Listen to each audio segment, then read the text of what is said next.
Welcome to EncycloHub. Here we are discussing MA Psychology.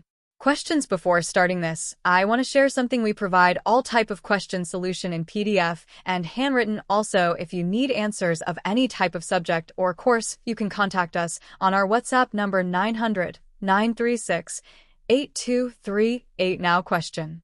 Answer the following question in about 1,000 words each.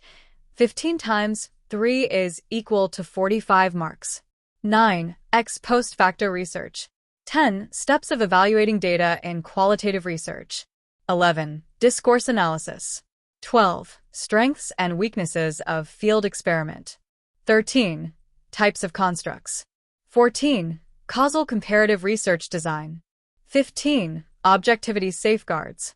16. Research biases. 17. Memory effect. 18. Content analysis. Thanks for watching.